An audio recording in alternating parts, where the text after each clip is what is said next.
Welcome back to the Fundraising Bright Spots show. My name's Rob Woods, and this time we're sharing ideas to help you have more actual conversations with your charity's supporters, and in particular, to help you feel more confident when you talk to them on the phone. I did a study just before the Breakfast Club. I asked on social media, I did a poll into the number of people right now who are choosing to use the phone to connect with donors or other people. And the study said that overwhelmingly over 2/3 of people barely even make one phone call a month, or they make none.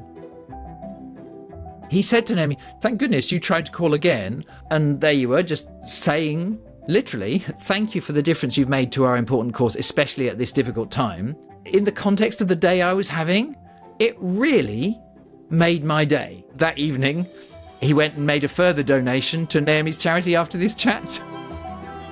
When people come into contact with our work, they feel differently. And I think we need to remind ourselves of that and have that intention before we pick up the phone.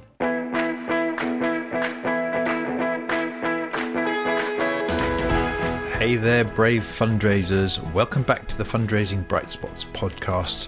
This is episode 178, and this is the show for fundraisers who want ideas and maybe a dose of inspiration to help you raise more money and really enjoy your job. This time, I'm again joined by my friend and colleague Ben Swart. Welcome back, Ben. Hello, Rob. It's great to be here. Thank you for joining us again to make a show for the podcast listeners. The topic today is such an important one. It comes up again and again when people are asking for our advice on our team training days and in our mastery programs and so on. It's about confidence on the phone, how to pick up the phone when at some level you feel you don't want to. I know that on one level, most fundraisers aren't surprised that if you have more conversations with people who care about your cause, it can only be good, A, for connecting to those who believe in what you're all about, and also, at some point, for fundraising income. So many people sort of get that intellectually, and yet there's all kinds of reasons why it just is hard for many of us. It was hard for me 25 years ago, and goodness knows how we think of this thing called the phone has changed in the last couple of decades. What's your starting point for why you really wanted to do this as a special session in our Breakfast Club for fundraising leaders the other day, and again now in the podcast? Yeah, thanks, Rob. I think this habit and skill, among many others, is one that has always surprised me because just like you, early on in my career, I too was quite worried and scared about picking up the phone. And yet for me and for the people that I coach and help on our training, it surprised me just how some tiny little tweaks, not big scary things, some tiny little tweaks can have a dramatic impact on our confidence, on our likelihood to pick up the phone, and ultimately results from people who've seen partnerships progress, gifts come in, event attendees happen. I've watched them get promotions within 6 months. And one of the things they've said is, honestly, Ben, it was these tiny ideas with the phone. So that's my starting point for this, was I think it can have a dramatic impact on our confidence and results. And that's why I'm pleased to be back sharing some ideas now. Yeah, and anyone who did join us on our online Breakfast Club for fundraising leaders a few weeks ago, if you missed it, by the way, just check out the Bright Spot Fundraising YouTube channel. We've got breakfast clubs from the last 2-3 years there, including that one. But on that call, we only did 20 minutes on this. And then the feedback in the couple of days after it was from lots of people who were proudly saying, "Thanks, Ben, you egged me on. And at some level, I got brave, I did it, and it was fine." Or I did it and it led to a new conversation or a new meeting I've booked with this funder. So if right now the listener is thinking, "Oh, I've got all kinds of genuine reservations about why A, it's not right, or B, for me personally, this is just not possible," hang in there. It worked for a lot of people on our Breakfast Club, and we're going to do our utmost over the next 25 minutes to achieve the same effect for you now. Even before we get to that bit, which feels more technical and or difficult, Ben, my starting point, though, is not even about the phone.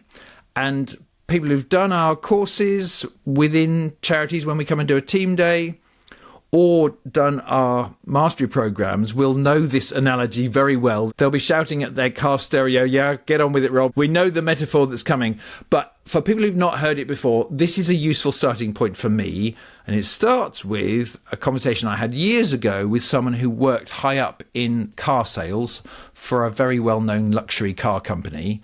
And she was telling me the crux she's discovered in her successful career for how you sell more cars is not to focus so much on the selling of the cars. It's just to get really determined to somehow encourage people to take a test drive.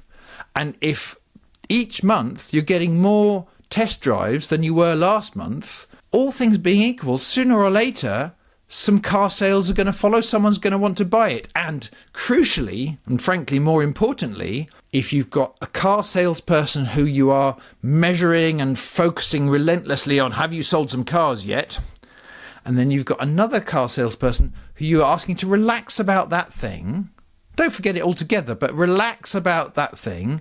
And at some level, just use their energy and creativity to encourage some people to take a test drive. The person who's worrying more about test drives tends to have a better confidence, a bit more mojo, feel less tight and worried about things they can't control, and just be a bit braver and creative. And at some level, on a wet Tuesday afternoon, go out again and smile at someone and see if they might like to just take it for a spin for 10 minutes. If at some level that analogy works for you and you see why you would advise your friend, if they were struggling as a salesperson, to just worry about relationship and get another chat rather than get tight and try and control the sales numbers, if it makes sense to you, then we would suggest the same applies in fundraising. Whereas you may have to fill in a spreadsheet every week or every quarter, how much money have you raised, and that's not going to stop. On our programs, we do everything we can to help people, to an extent, let go of worrying about the money, the partnerships, how much money have you raised, and just this week, what could I do to add value to relationships with people who care? Actually, there's a range of ways you could do that. Some people do that by sending an extra thank you card and so on. There's other ways of doing it, but one of the most powerful things you could possibly do to add value to a relationship is to see if you can get a chat, some kind of cup of coffee, or get them to attend your free event. And I call all of those things test drives or coffees. And if you make that, especially if you're a high value fundraiser, your number one priority, even more important than raising money, we've found all kinds of helpful things happen in terms of your confidence, your momentum, because as soon as you get a couple of chats with people who might care, they don't all lead to money, but oh my goodness, you're out there and you're connecting, and sooner or later some of those do lead to money. Absolutely, Rob. And I've noticed people who have a team day with me or Linda or go on the mastery, sometimes internally their entire vocab changes, and the word test drive is something that all of their colleagues hear. And I think one of the premises for why I chose this topic for the Breakfast Club was, if the art and the aim and the target is help me to build and book more conversations in with the sorts of people who could help my charity, there's lots of things you can do. And then there is one particular habit that people who get extraordinary number of test drives and eventually great results, there's one habit they have that is different to most other people. And that is their likelihood to reach for the phone to speak to someone, whether that is their colleague, whether that is a donor.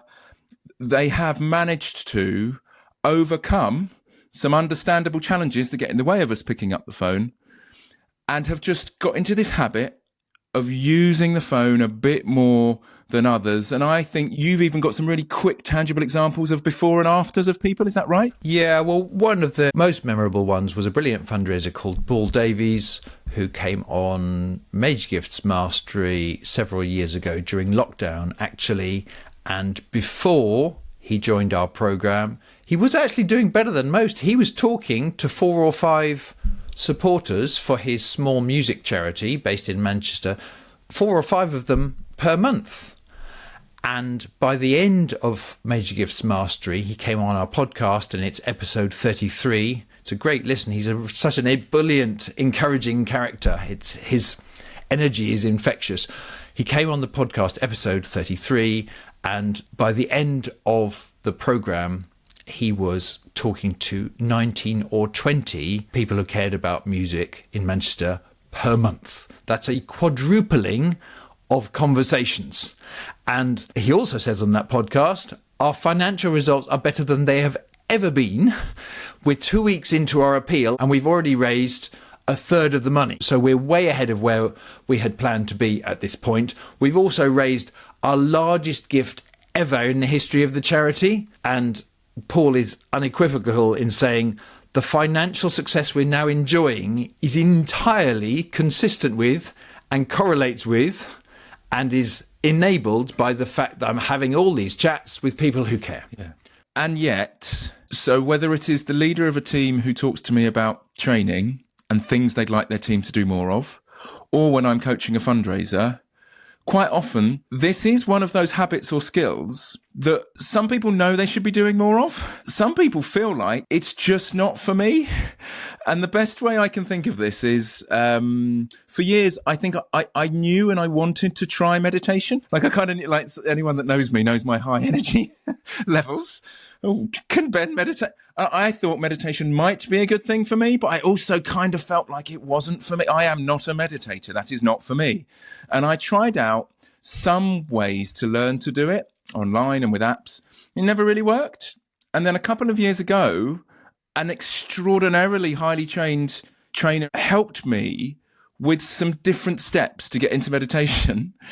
And I promise you, I'm not here to tell you that you all should meditate, by the way. That's not what I'm saying. But what I am saying is the speed that it changed my results, anxiety level, the likelihood that I could be my best self when I needed to be was so dramatic that I now use this skill of meditation 3 or 4 or 5 times a week. I promise you that. And when I share this with a room of people about, is there something that you kind of knew in your heart was quite good for you, but you didn't want to do it, you didn't feel like that sort of person? Do you know, the other day somebody said, that's overnight oats for me, Rob. It's overnight oats. I knew it was good. I knew I should do it. I did it once. Ben, that was 6 years ago. I do overnight oats every day now. Somebody else said to me, that's running for them. They never thought they'd be a runner. They started running. Somebody else was even more specific than that. They said it's running, but at 6 o'clock in the morning. Like I wake up and I do my running then. Somebody else said swimming. Again, I am not saying you need to be a runner or a swimmer or meditate more or eat more overnight oats. What I am saying is the phone strikes me as the sort of habit that initially all the things in my brain are telling me this is not right for me. It might be right for somebody else, but not for me. And that is understandable. All of my study into this, coaching people and working with them. And like you just said, Rob, has shown the moment someone starts using the phone, things begin to change. And in particular, just to rewind, if you're still feeling like it's not for you, I just want you to know that you are not alone. I did a study just before the Breakfast Club. I asked on social media, I did a poll into the number of people right now who are choosing to use the phone to connect with donors or other people. And the study said that overwhelmingly over 2/3 of people barely even make one phone call a month, or they make none. Other studies have shown 8 out of 10 people feel anxious before they pick up the phone. And the truth is, in a room, when I ask people about how you feel about phone calls, some people even say, Ben, when someone calls me, even if it's a close friend, when they call me, there's 3 things I think. The first one is, how long do I have to wait until it goes to voicemail? The second one is, isn't it just a pocket dial? They've called me by accident. And the third one is, what's the emergency? Has someone died? And when I say this in a room, I get lots of nods. In fact, I remember I was doing a training course in a room with a charity, and one particular fundraiser called Martha, who was quite new to fundraising, she said, my job involves corporate partnerships, Ben, and when one of my donors calls me, when a partner calls me on my phone or on Teams, I genuinely think, I wish they'd given me a voice note. And how long do I have to wait until that goes to voicemail before do I really have to answer it? Because she felt so anxious about it. And we had a long chat. We did lots of different things that we do on the day, including your test drive content, Rob, because actually many fundraisers felt like that. And I'm really proud of Martha bravely saying that in a room. But we had a long chat, and I asked her a question of, is there somebody who you wish would respond to you, that you could get a test drive with? Out of everyone that you're trying to build relationships, deepen relationships with right now, is there somebody? And she mentioned someone who worked at a company who every year has asked the charity for posters for Bowel Cancer Awareness Month, which we've just passed, actually. Bowel Cancer Awareness Month. Can they have posters for their business? And every time she replies to that request, she sends them the posters, but she asks, can I talk to you about your Charity of the Year partnership? Do you have, can I talk to you about your Charity of the Year partnership? What sort of partnerships do you have? Can I talk to you about them? And she said she never replies. I send her the posters. I have no idea what happens. I'd love her to reply. I'd love to have a chat with her. And I asked her, Martha, what do you think you could do to try and help deepen this relationship? And she went, I should give her a call, Ben. And that's what she wrote on her action sheet. Call this person. But it wasn't a call, crucially, Rob, it wasn't a call to ask whether they could be the Charity of the Year. That wasn't the call. When I asked Martha why, what does she want to know? She said, you know what I really want to know is, for the last 3 years, she's asked us for these posters. Why? Does she use them? Do they work? Is there anything I can do to help? So anyway, that was day one of a 3-day in-house thing I did with them. Day 2, 6 weeks later, before we started with content, I asked the question, has anyone done anything since day 1 that they're pleased with? Had any progress? An action they've tried out? Something they've bravely done? And unprompted, before anyone else could say anything, Martha just raised her arms and shouted, I love the phone! It turned out that the next day after the training, she did in fact call that person. And they had a lovely chat.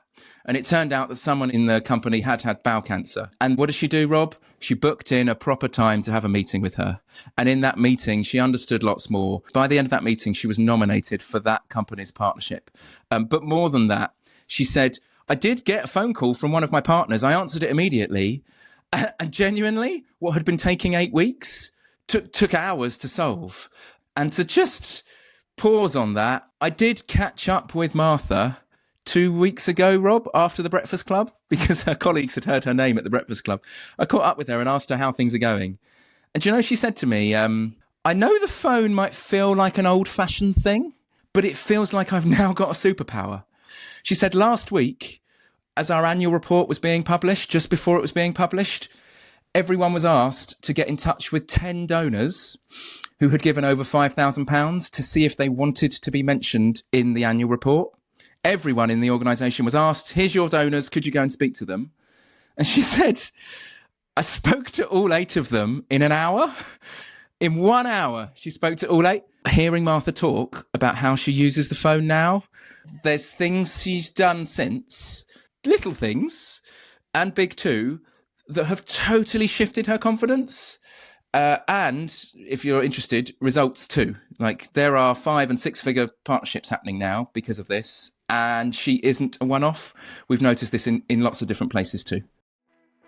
Hi, it's Rob, and I want to let you know there are still a few places left for our special summer masterclass, Writing to Influence, which is in London on the 10th of July. In it, I share the most effective copywriting techniques that I've learned in 20 years of studying and teaching successful fundraising. To give you a sense of the difference these techniques can make, here's Shelley Thompson, Head of New Partnerships at Oxfam, talking about the courses we did with her team. Things are harder now. The no unsolicited application and the closed doors are every way we're turning, as far as I'm concerned, in my team specifically as new partnerships.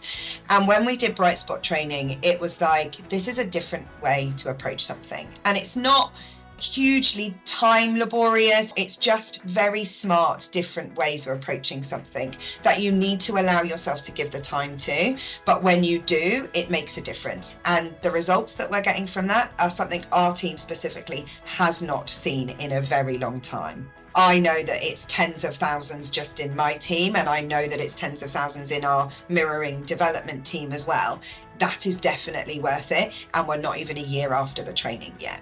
If you're able to get to London on the 10th of July and you found these podcasts or my Breakfast Club helpful, I promise you this full-day Writing to Influence masterclass will boost your fundraising skills and your confidence at a whole new level. Please note, the masterclass won't happen again for another 12 months. The early discount, which saves your charity £100, runs out on Friday the 20th of June. So if you want to find out more, go to brightspotfundraising.co.uk/services. Yeah, and that puts me in mind of a book I really like called, I think, Keystone Habits by Charles Duhigg. Anyway, he certainly has coined this phrase, the keystone habit, by which he means there's some things that you might aspire to get better at, but whether you do or whether you don't won't make a massive difference to you. But there's a few healthy, positive habits that if you start doing those things, they have wonderful knock-on effects on lots of other things in your life.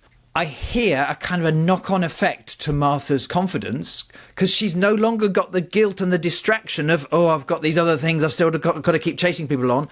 And she's moved on to some other thing by 3 o'clock that afternoon, which is another way to proactively add some value, build a relationship, do some other fundraising opportunity or challenge that helps her have a good afternoon's work and then hopefully turn off the computer and stop work on time. And lots of that stems from the various positives that came out of overcoming the understandable fear many of us have of the phone. Rather than us possibly try and give a bunch of scripts of all the different things that different fundraisers could say in different situations, which is clearly not possible or frankly even desirable, we have found that even in just 10-15 minutes, there are some really doable things that can change one's trajectory in terms of this habit. What would your first tip be? The first tip, I think, riffs off of that in that it's almost understandable that people do ask for scripts or for things to say to try and, often I'm asked,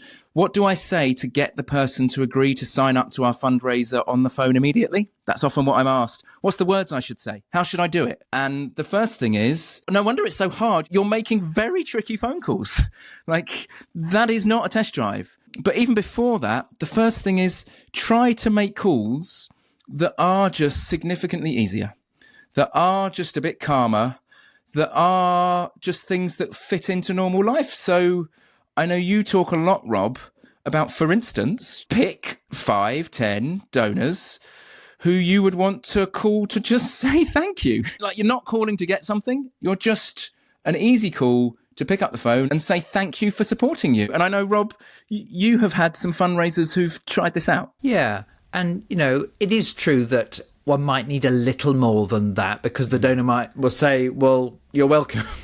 I'm busy now. So it might need a tiny bit of thought, as in, what could you possibly say in addition to thank you? We really appreciate you sticking with us or your help for this important cause. You might also be able to say something about the difference that our gift makes. If you know our courses well, then maybe an example, maybe a short story to do with someone you've helped. But that said, at its simplest, if there are people out there who are generously giving, at its simplest, as my colleague Linda says, you don't need an excuse to call anyone who's been giving to your charity. They're doing a wonderful thing. And if you feel that to be true, then connecting and suggesting and saying that is the heart of it. But one of my favourite examples that brings this to life came from a wonderful fundraiser called Naomi. And she, a couple of years ago, was on our Major Gifts Mastery programme. And she shared, I think it was on day 3 or day 4 of our programme, an interesting thing that happened, which was she was based in Northern Ireland.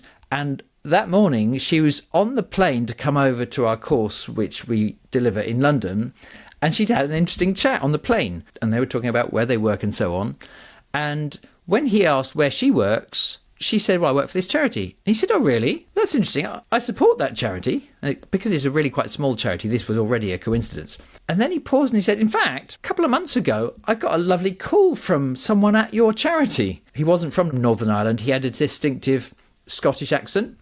And in that moment, they both realised this was not the first time they had had a conversation. It turned out that a couple of months earlier, inspired by some of the Bright Spot content, Naomi's charity had done a mini thankathon, i.e. on a set week, the fundraising team, which is quite a small team, and some of the non-fundraisers as well, had sent out some thank you cards and made some proactive thank you calls. No strings attached, not to ask for anything, but just the kind of calls we're talking about. It turns out one of the people that Naomi had called was this gentleman who she was now sitting next to on the plane. Anyway, the point of the story is he said to Naomi, Joe, I have to tell you this thing. The first time the phone rang, I was really busy. I was having a busy day of meetings in London and I wasn't able to take your call. But later on, thank goodness you tried to call again. And I was free at that point and I was curious as to who was calling. And I did answer that second one. And there you were, just saying, literally, thank you for the difference you've made to our important cause, especially at this difficult time. And we didn't talk for long, but I have to tell you, in the context of the day I was having, it really made my day to get a no strings attached call just saying thank you. And again, I have to say, I've been helping various charities a lot of my life.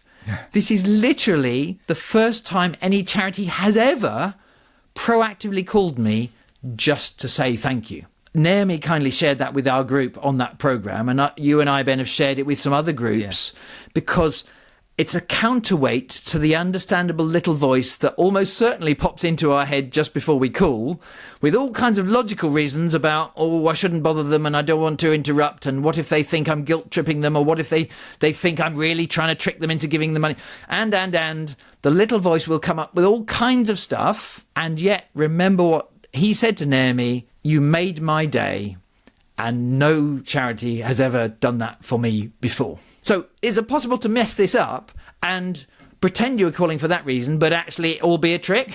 But if you get your intention right and you genuinely were doing it as a generous act, most people can feel that. And even if occasionally someone is busy or there's a bit blunt or whatever, still it's not the end of the world, because you know you can apologise, but you know your intention was good. By the way, coincidentally, that evening, he went and made a further donation to Naomi's charity after this chat. So there's another interesting add-on there. But the heart of it, I like that story because it shows, in spite of the little voice in your head, calls where you're just trying to give, not get, actually usually are well received and people can feel the difference. I love that, Rob. It's not just thanking current or past donors. It's just make those easier calls everywhere. So when a colleague is emailing you because you know you'd like their team to help you with something and you've been going backwards and forwards on email, the choice is pick up the phone and talk to them instead of replying to the email. But then let's take that a step further. Another easy call. When a donor has emailed you with something, choose to pick up the phone. Like Pam did, who I talked about on the Breakfast Club. There was a company who had, I think it was a £60,000 pot. They wanted to split it between 10 charities. They emailed her charity to say, you are one of the 10. We'd love to support you this Christmas. Could you please give us your bank details? That is what they asked for. What did Pam do? She scrolled to the bottom of the email, saw the phone number, picked up the phone, called them. On one hand, Rob, to say thank you, but really just to have a chat. She hadn't met them before. And in that chat, she said the chat will last for 45 minutes. 2 days later, she got an email from that company saying, check your bank account. And there in the bank account was a gift for £50,000. Like the whole pot was 60k. She got 50k of it. So apologies if you were one of the other charities. But what she actually said on the phone was 9 out of 10 of the other charities had not called her. So tactic number one for me, for people listening, is what can you do to look at an email you've received, to think of a team that you'd like to help you, to think of someone you'd like to thank? What could you do to choose to use the phone to make that request, have that chat, start that connection instead of using email? If you were to sum up another key idea that you see has helped some other people, what would you say?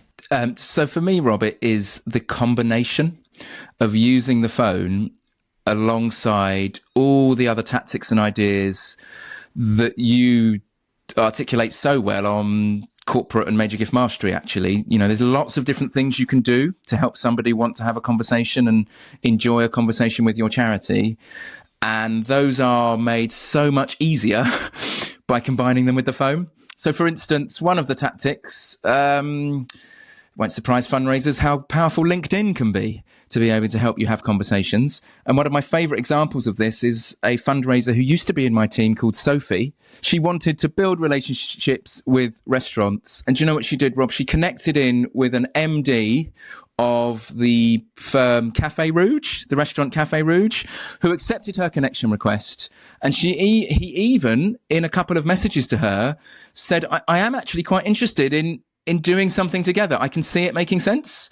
Yes, I'd love to catch up. But from that point on, he went cold. Like that was like the first flurry of messages. And then he didn't reply to another one and he didn't reply to another one. But what Sophie did, which is different to other people, was because he'd said on LinkedIn, yes, I am interested. Let's keep talking. She didn't just use LinkedIn. She bolstered it by picking up the phone, and she called Café Rouge, their head office. She didn't have his direct name. She called their head office and she said that I have been messaging with him, name check him. And he said he would like to talk to us about a partnership or things we could do together. I wondered, is there a way that I can get through to him? And she didn't get through to him initially, Rob, but because she had made that phone call, her message was put in front of him. He remembered the LinkedIn message. She tried again. And eventually the office said, yes, of course, let's put time in.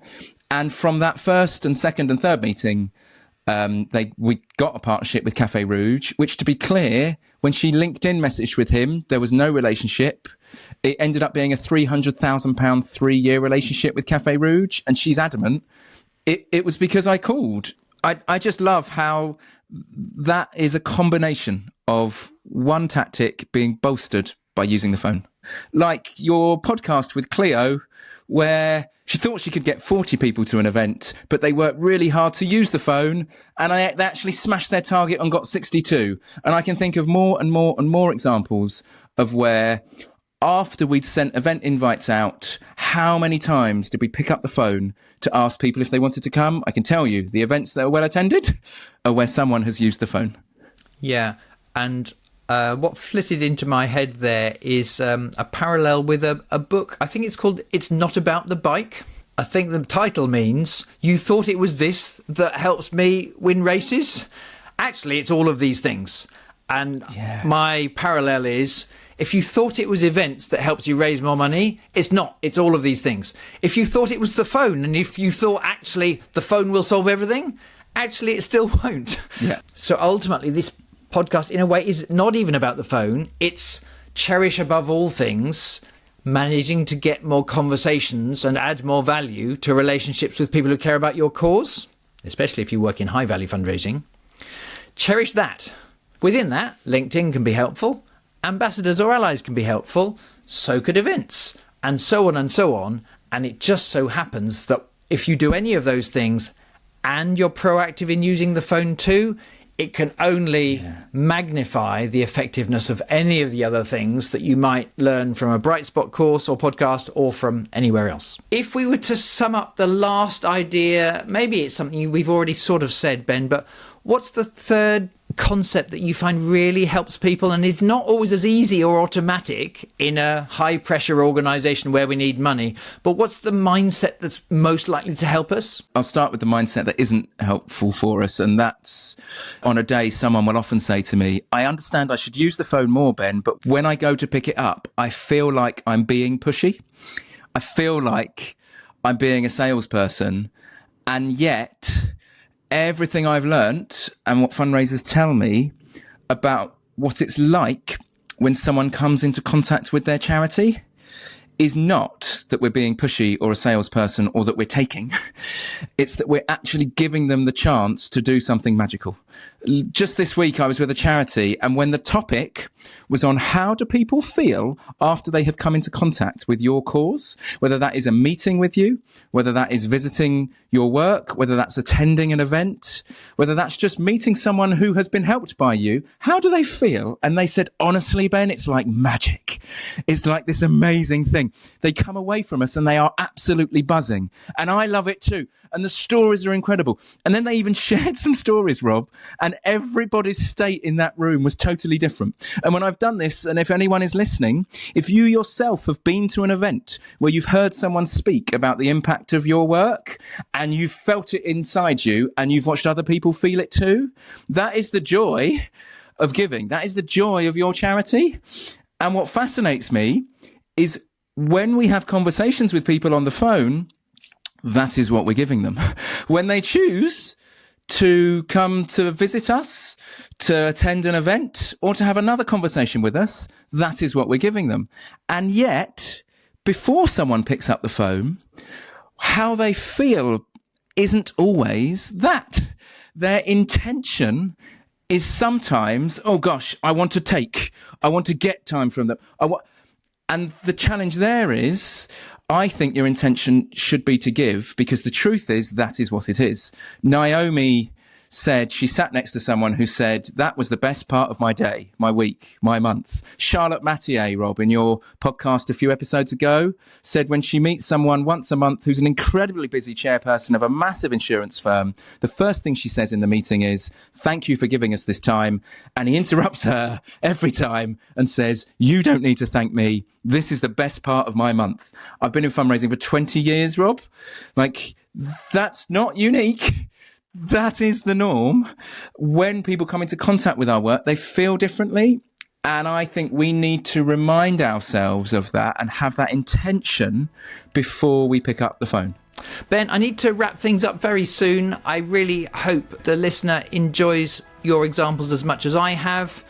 Obviously, if people want to go deeper than this with you or our colleague Linda in doing this kind of stuff as a team day, then clearly we can help and people can get in touch via our website. But I really hope that just in what we've shared today has given someone even just a small lift to do that thing that at some level feels scary, but at some level you have a sense it would only help your fundraising. Do let us know how you get on. Ben, thanks as always for coming to share your ideas with such energy and enthusiasm. I really appreciate it. I'll catch up with you soon. Bye. So there you go. Do let us know how you get on.